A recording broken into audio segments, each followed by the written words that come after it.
All right, welcome back to Beers and Breakevens, the late show for round 21 legends. Next Wednesday night, the 30th, 6 p.m. That's a minute after 5:59 p.m. Timmy, we're going to be selling these jerseys. We look fantastic. Timmy said before he looks fuckable in it. I thought that was a little bit over the top, but he does look damn good in it. I'm not going to lie, right? I do look good in it, mate, yeah. And I'm not a good-looking man. It's just the jersey doing absolute wonders. You and the rest of the NRL are very good looking. So these jerseys, they'll be going live next Wednesday night, 6 p.m, $79.95, or you can buy both for $150 dues. rugbyleagueguru.com.au, Wednesday night, the 30th, 6 p.m, both jerseys $150, each of them $79.95. Our first ever SuperCoach team jerseys, the Stallions and the Grizzlies. Absolutely unreal. Shall we rock off? We shall. Because no one's ever lost in this jersey anything before. So I'd be shocked if we were to fall over today. We could just go draw after draw after draw to a point where we have to start this show just because I can't see anyone losing in these jerseys. I know. It could the eternal draw. Scissor, paper, rock. Fuck. Back on track. Good to know. That's an awful omen. Am I taking the new ball or you? I will take the new ball. Okay. Kathmandu, welcome in. Thank you very much. First question from the Scarfy. Is it time to say goodbye to Marky Mark with Walker dominating play and forgetting the other side of the field even exists? Yeah, not ideal thus far. Sandon back on in this week. I don't know what they'll do with edges or who plays where because Sandon had been playing on the left. Obviously, Mark Nwanga on the right. Look, enormous break even, not getting a lot of good ball, tough run home. I can see well where you do trade him to facilitate other bigger trades this week. But look, he's a fresh body, he's fit. We know what he can do. I just think he's a matchup guy. Even if you only play him 3 or 4 times on the run home, he's your 5th or 6th seed hit up. Hold if you can. Yeah, I'd be holding. It's not ideal. What I did, and maybe I'm overthinking this, but I loved, if you have a look at the last play of the game, he swung all the way from the right wing over to the other side. I just wonder if he's not getting ball if they do just start to bring him into the game a little bit. I can't see Sam Walker not utilising him for the next 7 weeks. Or Trent Robinson having a game plan to get him more into the game. Yeah, I'm with you. I think he'll be okay. He'll find his way. So I don't own, I'm not buying, but if you already have him, I'd be holding him because I think shit like this will scare people off and I think he'll just become a good little pod play for you. Awesome. Okay, next question from Jai Christie. Galvin heavily involved and plenty of ball going right now at the Dogs. Is Critter a super pod option? Yeah, don't hate the Critter play. I don't have his stats up in front of me, Stephen Crichton, but he's never been an overly relevant SuperCoach player. I just think, Timmy, in a position where there is just so many high ceilings, I think I do want to look elsewhere. But, man, I'm looking through his numbers now. The last 3 scores, 69, 64, 71. They're without tries, I think. Goal kicking. I can get around it, but I just think there's other guys with bigger ceilings that I'd probably rather target. Yeah, I've seen a bit of love around for Critter and he's going all right, averaging 61 for the season, but I'm with you. He doesn't do much for me. Look, the next couple of weeks are okay. Manly on Sunday, I think it is into the Tigers, that's sure. But after that, you go Warriors, Roosters, Storm, which is away, Panthers, Sharks. It doesn't get much harder than that. And as I said, he's never been overly SuperCoach relevant. I think you're sitting him in a lot of those matchups. So good for a couple of weeks, but no, I think there's better options. Isn't that good for Canterbury in the last 5 weeks? They leave their home ground once to go to Amy Park. Huge. Okay, next question from M. Willie. Bradman best for head-to-head finals. Oh, it's me. I was hoping you'd get this one as the little draft nerd, and you've been looking at head-to-head. You've been looking at head-to-head fixtures since round 1. But yeah, so look, if you're going around 23 to 26, they go up against the Panthers in Newcastle, Cowboys up in Townsville, Broncos in Newcastle, Shark Park. It's an okay draw. It's not that good. It's not great. No, it's not great. Look, he's doing good things, Bradman Best. 41 against the Warriors.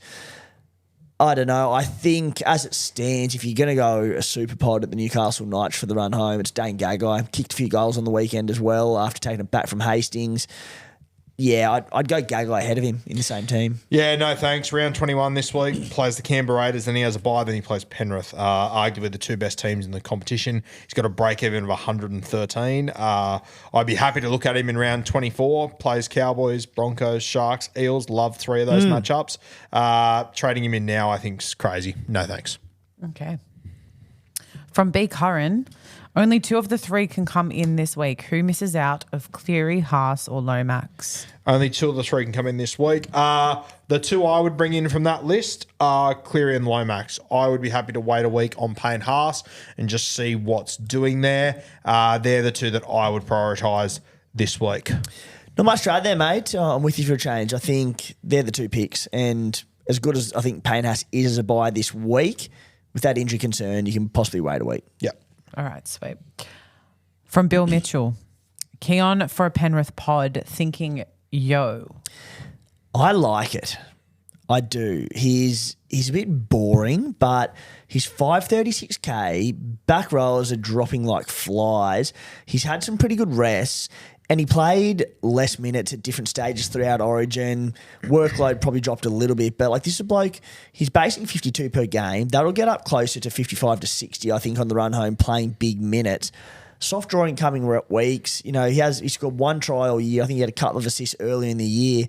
Look, it's not exciting, but I think it's decent. Good job. Yeah, Isaiah Yeo, he's the home brand version of Charlie Geimer. I don't think he's a bad play. If you want a Penrith pod, I think he's probably the best one to go to. As I said, I think he is a little bit boring. I think that in games where they're leading and doing well, I do have concerns if the minutes will be there for him.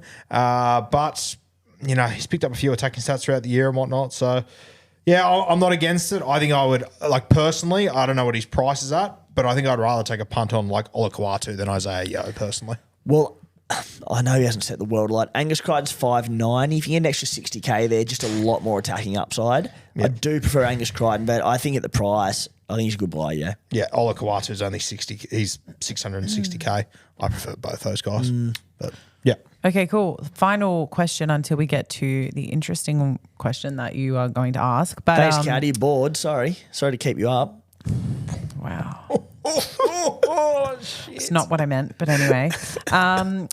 You somewhat touched on this, but we can dive back in for a moment. Is Payne Haas a must-have? Is it me? Yeah. Yes. I think eventually he's a must-have. I don't think he's a must-have right now, though. I want to see Payne Haas get through this week, and if he looks sweet to go, I will probably bring him in next week. What's his break-even and stuff this week, Timbo? 90 odd, he's 92. Yeah, 92. Yeah, I'm happy to sit on Payne Haas for a week. I do think you will need him before the end of the season. So, yes, he's a must-have, but I don't think he's a must-have this week. He's a must-have. Look, if it wasn't for the fact that guys like Cleary and Edwards and potentially a few others look like such good buys this week, we've only got 2 trades. Some may have a boost, but you could, I think there's other priorities because he's coming out from a bit of an injury niggle post-Origin, but I do think he's a must-have, and I've never said this about him before, but he has been able to hurt you this year. He's had a top score of 140. He could do it again against the Eels. So, yeah, I do think he's a must-have. Can possibly wait a week if you need. He's averaging 88 points this season. He scored 1 try. That's unfucking believable. Freak. Okay. Now, for both of you in the studio and for those of thousands and thousands of you playing at home, I want to know. It's 8 o'clock in the morning. You get on the bus. There is a person in every seat, but every seat next to them is free. In which part of the bus is your ideal spot to sit? You don't have your own, you're still sitting next to someone. Whereabouts on the bus? Like, are you in the front section where you're looking at each other? Are you the very front seat that's looking at the back of the driver? Are you sort of midsection, so it's an early exit off to the side? Are you a backseat bandit? I'm looking at you. You got a bit of backseat bandit about you? Are you sort of midsection of the back? Where are you? What's your ideal sort of spot to sit on the bus?